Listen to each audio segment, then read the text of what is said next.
Hello good morning दोस्तों। आज के वीडियो के अंदर हम यहाँ पे जावा स्क्रिप्ट को देखने वाले थे और हमने यहाँ पे सीएसएस और यहाँ पे एचटीएमएल को क्लियर किया था। जावा स्क्रिप्ट को कितने तरीके से हम इस्तेमाल कर सकते हैं, क्योंकि ये ओ लेवल पीसीए पीजीडीसीए या जो भी कर रहे हैं तो सभी के क्वेश्चन यहाँ पे पुट अप पे क्लियर होने वाले हैं। तो आइए टॉपिक पे चलते हैं और सबसे पहले देख लें कि how to use JavaScript with HTML के साथ हम यहाँ पे जावा स्क्रिप्ट को कैसे टेस्ट कर सकते हैं वो हम यहाँ पे देखने वाले हैं। तो जावा स्क्रिप्ट के अंदर हम एचटीएमएल को 3 तरीके से इस्तेमाल कर सकते हैं। तो यहाँ पे देखिए इंटरनल कैसे कर सकते हैं, एक्सटर्नल कैसे कर सकते हैं और यहाँ पे इनलाइन स्क्रिप्ट कैसे कर सकते हैं। कई बार क्या होता है कि हम यहाँ पे इंटरनल भी यूज कर लेते हैं। यदि आप एक्सटर्नल यूज करोगे तो जैसे सीएसएस के अंदर हम लिंक करते थे वैसे अलग से इसमें जेएस फाइल को बनाना पड़ेगा। साथ ही साथ इनलाइन यदि आप यूज कर रहे हो तो एचटीएमएल टैग के साथ आप इसे यूज कर सकते हैं। अब सबसे पहले बात करते हैं यहाँ पे इंटरनल जावा स्क्रिप्ट के अंदर हम एचटीएमएल में कैसे इस टैग को यूज करें। तो जावा स्क्रिप्ट के अंदर यदि हम एक स्क्रिप्ट टैग को लगाते हैं तो कल हमने यहाँ पे लगा के भी देखा था, यानी कि जैसे ही आप यहाँ आ जाओगे और ज्यादातर हम यहाँ पे बॉडी के नीचे स्क्रिप्ट टैग को एक्टिव करते हैं, जिससे कि क्या होता है कि यहाँ पे कोड एक्टिव हो जाता है। यहाँ पे जैसे स्क्रिप्ट को अपन ऑन करेंगे और यहाँ पे क्लोज भी उसी तरीके से करना है जिस तरीके से हमें इसको ऑन करना सीखा था। आप यहाँ पे जैसे ही आप स्क्रिप्ट को बंद करोगे देन आपकी जावा स्क्रिप्ट यहाँ पे एक्टिव हो गई है। यदि आपको पता करना है कि ये यहाँ से इंटरनल काम कर रही है नहीं कर रही है तो आपको कुछ नहीं करना है, यहाँ पे सिंपल सा डॉक्यूमेंट डॉट राइट का यूज करना है और उसके बाद आपको यहाँ पे लिखना है हेलो गुड मॉर्निंग, या जो भी आप यहाँ पे लिखना चाहोगे वो लिख सकते हो। इस तरीके से आप लिखने के बाद इसको जैसे ही हम यहाँ पे रन करते हैं डॉक्यूमेंट के ऊपर तो आप देखोगे कि यहाँ पे डॉक्यूमेंट रन हो रहा है या नहीं हो रहा है। तो वो एक बार चेकआउट करना है ब्राउजर पे रन करके, तो आप देखोगे यहाँ पे हेलो गुड मॉर्निंग यहाँ पे आ रहा है, यानी कि जो हमने अभी लिखा था वो यहाँ पे प्रॉपर वर्क कर रहा है। यानी कि जो आपने यहाँ पे देखा कि इंटरनल एचटीएमएल के अंदर हम किस तरीके से स्क्रिप्ट टैग को लगाकर एचटीएमएल फाइल को बनाया। जब हम डॉक्यूमेंट को क्रिएट करते थे तो हमने यहाँ पे मान लो एक टाइटल दे रखी है, इंटरनल जावा स्क्रिप्ट का एग्जांपल्स दे रहे हैं, और हमने देखा था कि बॉडी के नीचे हम यहाँ पे H1 tag H2 P tag ये सब यूज करते आए और स्क्रिप्ट टैग हमने यहाँ पे लगाया बॉडी के नीचे। यहाँ पे इन्होंने देखो बॉडी का यहाँ पे टैग आप यहाँ लगाए जिससे कि प्रॉपर वर्क करेगा, अच्छा वर्क करेगा, कोई दिक्कत वाली बात नहीं है। अब हम यहाँ पे देख सकते हैं क्या यहाँ पे एक प्रोग्राम बनाया गया। जैसे मान लो हमेशा से हम यहाँ पे ये काम करते आए, तो आइए आपको दिखाता हूँ। जैसे मैं यहाँ पे एक बार के लिए कुछ बना लेता हूँ, तो एक बार के लिए हम बॉडी के अंदर जाते हैं और ये जो डीप बना रखी है यही आता है और यहाँ पे इसको करते हैं रन। सबसे पहले देखिए यहाँ पे H2 के अंदर दिया हुआ है कि वेलकम टू जावा स्क्रिप्ट और P टैग के अंदर मैंने एक आईडी लिया है और मैसेज नाम से बनाया है। अब इसके अंदर मैं क्या करने वाला हूँ कि जैसे क्या हो कि मान लो कोई बटन दबाए और वो काम करे, तो HTML या जावा स्क्रिप्ट किस तरीके से वर्क करती है वो मैं आपको यहाँ पे दिखाता हूँ। सबसे पहले स्क्रिप्ट टैग को आप ऑन कर लीजिएगा और उसके बाद आप यहाँ पे आईडी को टैग करने के लिए हम यहाँ पे document dot gate element dot ID करेंगे। उसके बाद हम यहाँ पे आपको बताने वाले हैं कि किस तरीके से ये वर्क करेगा। तो दोस्तों इस वीडियो के अंदर आप यहाँ पे देखोगे कि कैसे जावा स्क्रिप्ट से अपन मैसेज शो करते हैं।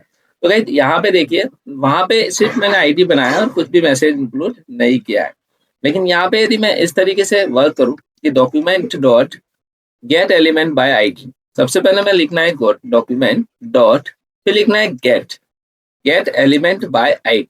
ये लिखने के बाद इसके अंदर आपको वो आईडी पास करनी है जो आपने बनाई है। वो आईडी कौन सी बनाई है वो आप यहाँ पे लिख दो, यहाँ पे लिख दो, यहाँ पे मैसेज नाम से आईडी लिख दी, कोई दिक्कत नहीं है। अब यहाँ तक हमारा काम कंप्लीट हो गया, यानी हमने आईडी को ट्रेस करना सीख लिया।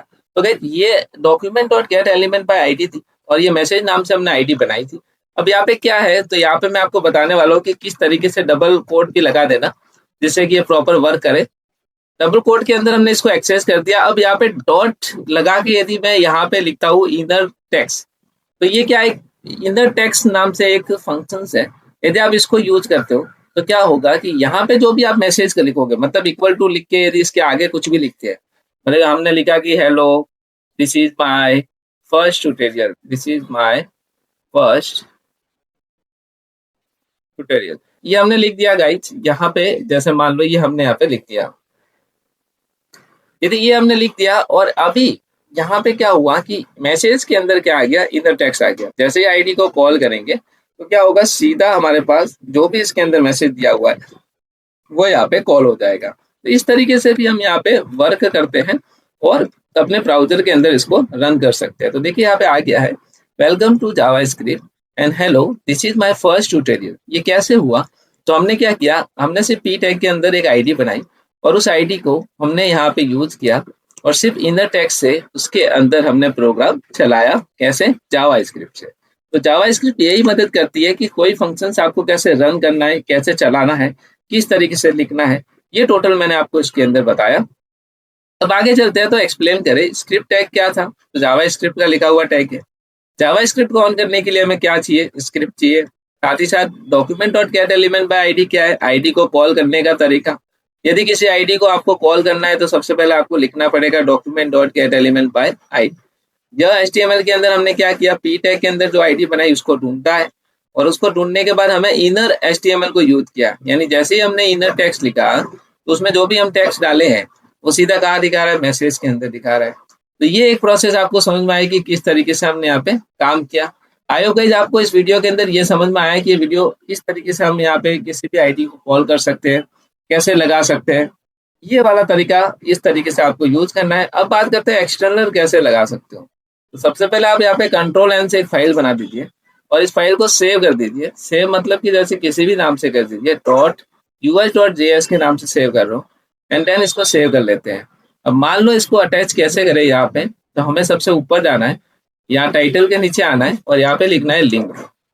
हम यहाँ पे लिखेंगे लिंक, और लिंक हम क्या करने वाले हैं? तो लिंक हम यहाँ पे src करके, हमारे पास us.js के नाम से फाइल थी। अब यहाँ पे हमने इसको लिंक कर दिया और यहाँ पे हम इसको बंद कर देते हैं। अब जैसे इसको कंट्रोल के साथ प्लस करेंगे तो देखो us.js में आ गया। इसका मतलब हमारी फाइल जो है वो src यहाँ से प्रॉपर ले लिया। या फिर आप पे href भी लिख सकते हो, आप चाहो तो href भी दे सकते हो, जिससे भी काम हो जाएगा। टाइप हम लिख देते हैं एक बार, टाइप क्या है? तो टाइप हमारा स्क्रिप्ट है, हम यहाँ पे स्क्रिप्ट दे देते हैं। इस तरीके से हमने एक फाइल को भी अटैच कर लिया, और आई होप आपको समझ में आया कि किस तरीके से एक्सटर्नल भी अटैच कर सकते हैं। Thank you so much for watching guys.